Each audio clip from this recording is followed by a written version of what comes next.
Hello my dear students, कैसे हो? एकदम बढ़िया। तो प्यारे बच्चों, अपन पढ़ रहे थे 12th क्लास का चैप्टर नंबर 11 किरण प्रकाशिकी, और अपन ने किरण प्रकाशिकी में पिछले लेक्चर्स में बात की थी प्रकाश के अपवर्तन के बारे में। आज अपन पढ़ने वाले हैं अपवर्तन के नियम, जहां पर एक इंपॉर्टेंट नियम पढ़ेंगे, स्नेल्स लॉ, बोले तो स्नेल का नियम। तो प्यारे बच्चों, पिछले लेक्चर में अपन ने पढ़ा था प्रकाश का अपवर्तन, और आपने अपवर्तनांक को लिखना सीख लिया था। अगर ऐसा लिखा हो तो आपने बताया था कि इसका मतलब होता है माध्यम 2 का, जो यहां पर होता है उसका इसके सापेक्ष, माध्यम 2 का माध्यम 1 के सापेक्ष अपवर्तनांक। ओके जेंटलमैन, ठीक है। अगर ऐसा लिखा हो μ12 तो क्या लिखोगे जेंटलमैन? तो क्या लिखोगे? माध्यम 1 का, क्योंकि यहां पर जो होता है उसका और इसके सापेक्ष, माध्यम 1 का माध्यम 2 के सापेक्ष अपवर्तनांक, refractive index of medium first with the respect of medium first. अगर मैं आपसे इसका फॉर्मूला पूछूं तो क्या लिखोगे? μ21। अगर ऐसा लिखा हो तो यहां पर जो होता है उसको ऊपर लिखना होता है बेटा, तो क्या लिखा जाएगा? μ2 अपॉन μ1, ठीक है। अगर मैं आपसे इसका सूत्र पूछूं तो क्या लिखोगे? 2μ1। ऐसा है ना? इसका मतलब जो यहां पर होता है उसको ऊपर लिखना है और जो यहां पर होता है उसको नीचे, तो μ1 अपॉन μ2। ये आपके काम आ सकता है जेंटलमैन न्यूमेरिकल्स में, ठीक है सर, समझ गए क्या? जो यहां पर होते हैं उसको ऊपर लिखना है और जो यहां पर होता है उसको नीचे लिखना है। ओके। उसके बाद आपने एक फॉर्मूला पढ़ा था अपवर्तन का, या अपवर्तनांक का फॉर्मूला मान लो कि सब वेग, तरंग दैर्ध्य सब एक फॉर्मूले के अंदर आ जाए। तो अपन ने ऐसा लिखा था कि μ2 अपॉन μ1 जो होगा उसका सूत्र होगा v1 अपॉन v2 और इक्वल टू होगा λ1 अपॉन λ2। ओके जेंटलमैन, समझ गए? इस सूत्र को आपको क्या करना है?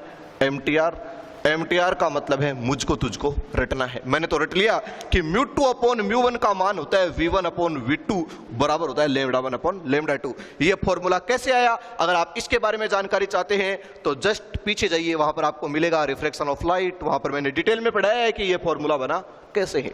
प्यारे बच्चों, आज अपन चर्चा करते हैं अपवर्तन के नियम के बारे में। तो अपवर्तन का पहला नियम क्या है? Laws of refraction. प्रथम नियम यह है कि आपतित किरण, अपवर्तित किरण और आपतन बिंदु पर अभिलंब तीनों एक ही तल में विद्यमान होती हैं, तीनों एक ही तल में स्थित होती हैं। Okay gentleman.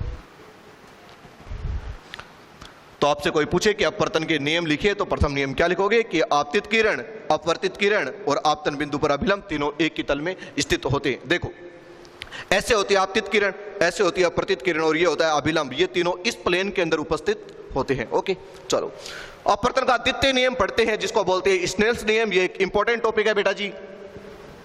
क्या है स्नेल्स लॉ? तो देखिए, एक वर्णीय प्रकाश अर्थात जिसकी तरंग दैर्ध्य क्या हो? निश्चित, के लिए आपतन कोण की ज्या और अपवर्तन कोण की ज्या का अनुपात एक नियतांक होता है, और यह नियतांक माध्यम 2 का माध्यम 1 के सापेक्ष अपवर्तनांक के बराबर होता है। यही स्नेल का नियम है, यही स्नेल का नियम है। क्या है स्नेल का नियम? तो आप क्या लिखोगे?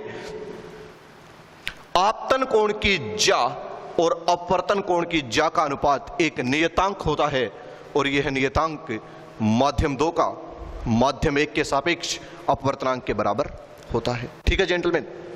अब देखिए, आपको पता होना चाहिए वैसे तो ज्या का मतलब होता है साइन थीटा, कोज्या का मतलब होता है कोस थीटा, और स्पर्श ज्या का मतलब होता है tan theta.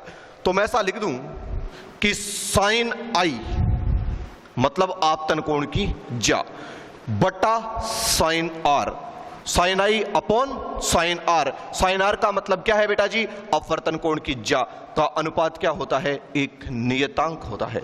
This is equation number first. ठीक है, चलो प्यारे बच्चों, अब आपने क्या लिखा कि यह नियतांक माध्यम 2 का माध्यम 1 के सापेक्ष अपवर्तनांक होता है। इसका मतलब ऐसा लिख दूं, या साइन आई अपॉन साइन आर। एक बार इसको ढंग से पढ़ ले। माध्यम 2 का माध्यम 1 के सापेक्ष अपवर्तनांक, इसका मतलब μ21। समझ गए क्या? μ21 माध्यम 2 का माध्यम 1 के सापेक्ष अपवर्तनांक, जिस माध्यम से प्रकाश किरण आती है वो होता है माध्यम फर्स्ट, और जिस माध्यम में प्रकाश किरण जाती है वो होता है माध्यम सेकंड। माध्यम 2 का तो यहां पर क्या आएगा 2, माध्यम 1 के सापेक्ष। तो मैं ऐसा लिख दूं कि sine I upon sine r equal to μ2 upon μ1। Okay gentleman, ठीक है। अब आप μ2 अपॉन μ1 के फॉर्मूले जानते हो तो इसको आगे भी लिख सकते हो आप। ओके, समझ गए क्या? अगर मैं इसको कंबाइंड रूप से लिखना चाहूं तो ऐसा लिख सकता हूं कि sine I upon sine r equal to μ2 upon μ1 equal to, अब μ2 अपॉन μ1 के आगे के सूत्र तुम जानते हो, v1 upon v2 equal to λ1 upon λ2। Okay gentleman, चलो सर, तो आपने क्या पढ़ लिए? अपवर्तन के नियम पढ़ लिए, स्नेल का नियम पढ़ लिया। ओके, अब देखो इसको यहां से इरेज कर देता हूं। स्नेल का नियम क्या है कि साइन आई अपॉन साइन आर जो होता है वो एक नियतांक होता है, ये नियतांक अपवर्तनांक होता है। सुनो प्यारे बच्चों, यहां तक पढ़ने के बाद आपसे ऐसा पूछा जा सकता है कि ऐसा है μ21 इज ग्रेटर देन 1, ठीक है।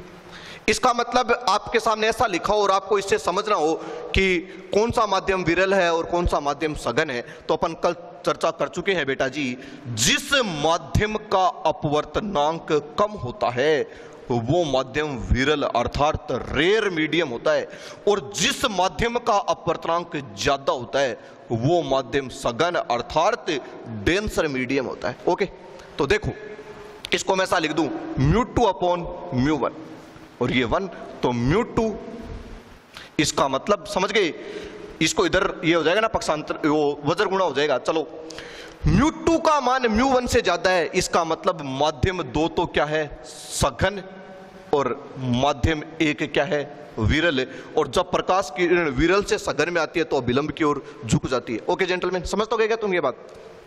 फिर आगे देखना, अगर ऐसा लिखा हो μ12 नहीं μ21 इज लेस देन 1, तो ये बन जाएगा μ2 अपॉन μ1 1 μ2, ठीक है। अब देखो ये ज्यादा है और ये कम है, इसका मतलब ये कैसा माध्यम हो गया सघन, और ये कैसा हो गया विरल, अर्थात प्रकाश किरण सघन से विरल में आ रही है इसलिए अब विलंब से दूर हटेगी। ओके जेंटलमैन, समझ गए क्या ये बात?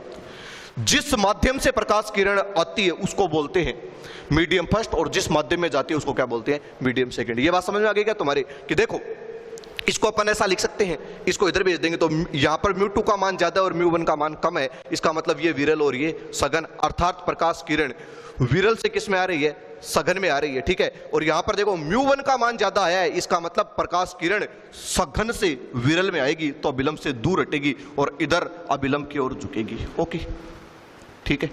तो ये आप क्या पढ़ रहे हो? रिफ्रैक्शन ऑफ लाइट, और ये क्या है स्नेल का नियम, ठीक है प्यारे बच्चों। अब अपन करते हैं कुछ न्यूमेरिकल्स। क्या करते हैं? कुछ न्यूमेरिकल्स। ओके जेंटलमैन, तो उससे पहले आपको कुछ फॉर्मूलेज याद होने चाहिए, तो मेरे साथ साथ आप रिपीट कर लो जिससे आपको रिफ्रैक्शन ऑफ लाइट के न्यूमेरिकल्स में कोई दिक्कत नहीं हो। आपने रिफ्रैक्टिव इंडेक्स का फॉर्मूला ये लिखा था μ equal to c upon v, जिस माध्यम का अपवर्तनांक उसी माध्यम का वेग। उसके बाद ये फॉर्मूला लिखा था μ2 upon μ1 equal to v1 upon v2 equal to λ1 upon λ2, ठीक है। ओके जेंटलमैन, चलो प्यारे बच्चों ये 2 फॉर्मूला और इसके आधार पर करते हैं अपन कुछ न्यूमेरिकल्स। देखो क्वेश्चन नंबर फर्स्ट क्या है कि किसी माध्यम का निर्वात के सापेक्ष अपवर्तनांक 4/3 है, ठीक है। इसका मतलब मैं ऐसा लिख दूं, निर्वात के सापेक्ष अपवर्तनांक बोल दो चाहे अपवर्तनांक बोल दो, एक ही बात है। अपन ने पिछले लेक्चर्स में चर्चा कर चुके हैं कि निरपेक्ष अपवर्तनांक और अपवर्तनांक एक ही बात है, कुछ खास फर्क पड़ता नहीं है। तो मैं ऐसा लिख दूं कि किसी माध्यम का निर्वात के सापेक्ष अपवर्तनांक, मतलब कोई भी माध्यम है उसका म्यू का मान कितना है 4/3 है। ओके, निर्वात में प्रकाश की चाल बोले तो c का मान कितना है 3 × 10⁸ मीटर पर सेकेंड, और ये आपको क्या है गिवन है, बोले तो दिया गया है, ठीक है। पूछा क्या है आपसे? पूछा ये है तो माध्यम का अपवर्तनांक, सॉरी ऐसा पूछना चाहिए था कि माध्यम में प्रकाश की चाल क्या होगी।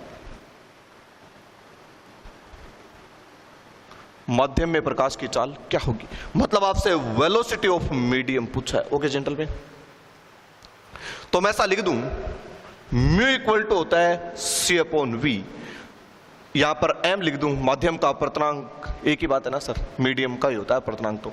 तो ये वी ऑफ एम बराबर आ जाएगा सी अपॉन म्यू एम। सी की जगह पर सी का मान कितना, 3 × 10⁸ मीटर पर सेकेंड। ओके, और म्यू की जगह पर म्यू का मान कितना, 4/3। ये 3 ऊपर चला जाएगा तो ये हो जाएगा 9/4 × 10⁸ मीटर पर सेकेंड। और यहां से इसको डिवाइड करेंगे तो 2 टाइम्स डिवाइड हो जाएगा, उसके बाद 1 तो ये हो जाएगा 10, 2 आ जाएगा, 2 बचेगा और उसके बाद हो जाएगा 20 तो यहां पर आ जाएगा 5। 2.25 × 10⁸ मीटर पर सेकेंड। ओके जेंटलमैन, समझ गए क्या?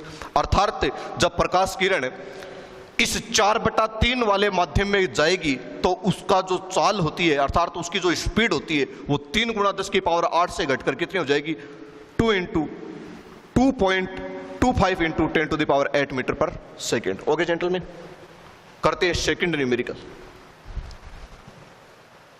देखो,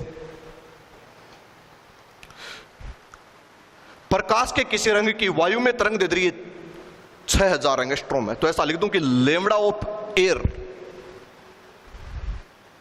6000 एंगस्ट्रॉम। ओके, और जल में कितनी है, लैम्बडा ऑफ वाटर कितनी है,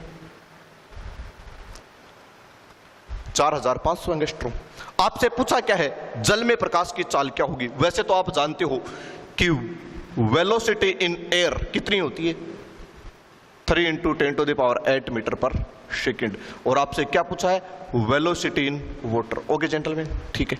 चलो, इसमें से मैं ऐसा करता हूं, मीडियम फर्स्ट मान लेता हूं एयर को, फर्स्ट किसको मान लेता हूं, एयर को, वायु को, और जो सेकंड मीडियम है वो किसको मान लेता हूं, वाटर को। ओके जेंटलमैन, ऐसा कोई फॉर्मूला जानते हो जिसमें ये चारों आते हो? यस, क्या लिख दूं, V1, we know that V1 upon V2 equal to λ1 upon λ2। Am I right sir?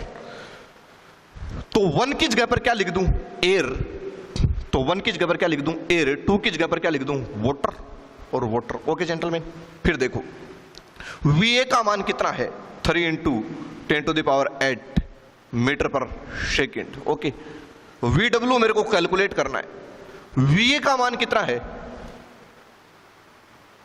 6000 angstrom, और VW का मान कितना है, 4500 एंगस्ट्रॉम।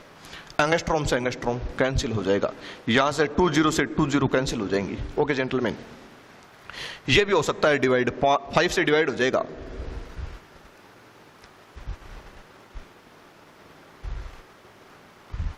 ये वापस डिवाइड हो जाएगा 3 और ये आ जाएगा 4। ठीक है, तो इसको इधर और इसको इधर मल्टीप्लाई कर दूं तो ऐसा बन जाएगा 4 × V of W equal to 3 तो ये हो जाएगा 9 × 10⁸ मीटर पर सेकेंड। ये 4 इधर मल्टीप्लिकेशन में उधर जाएगा तो डिवाइडेशन में हो जाएगा, तो V of water equal to हो जाएगा 9/4 × 10⁸ मीटर पर सेकेंड। तो ये हो जाएगा 2.25 × 10⁸ मीटर पर second. Am I right sir? तो आप क्या पढ़ रहे हो, रिफ्रैक्शन ऑफ लाइट, जिसमें आज आपने कितने न्यूमेरिकल्स कर दिए, 2 न्यूमेरिकल्स, सिंपल बातें थी। चलो दोस्तों, चर्चाएं जारी रहेंगी ब्रेक के बाद, तब तक के लिए धन्यवाद।